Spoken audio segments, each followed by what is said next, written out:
గ్రామాలకు వెళ్ళి సువార్త ప్రకటించి ఇంటికి వచ్చిన తర్వాత వెళ్ళి తిందామనంటే వంటగదిలో ఉండేది కాదు, నూకలు ఉండేవి. ఆ నూకలతోనే జావ చేసుకొని తిందామనుకునేసరికి అక్కడేమో 2కో 3కో లేక 4కో 5గురికో తినడానికి ఉండేది. ఇక్కడేమో 10 మంది ఉండేవాళ్ళం. అందరికీ ఆకలేస్తుంది. అప్పుడు నియమం ఏం పెట్టామంటే ఉన్న 10 మంది కావచ్చు, 20 మంది కావచ్చు, వీళ్ళందరిలో ముందు వయసులో చిన్నవాళ్ళు ముందు తినాలి.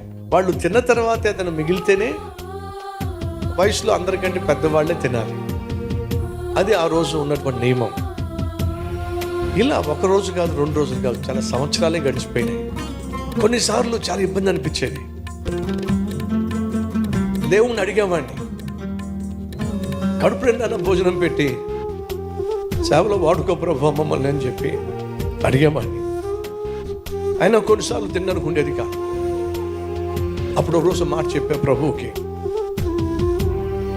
ప్రభు ఒకవేళ నువ్వు మాకున్న అవసరాలు తీరిస్తే సంతోషంగా సేవ చేస్తాం, మాకున్న ఆకలి తీరిస్తే సంతోషంగా సేవ చేస్తాం. ఒకవేళ ఆకలి తీర్చకపోయినా, మాకున్న అవసరాలు తీర్చకపోయినా చచ్చేంత వరకు నీ సేవ చేస్తూనే ఉంటాం. అది ఆ రోజు నేను నా ప్రభువుకి ఇచ్చిన మాట. ఆ మాట నా ప్రభు విన్నాడండి.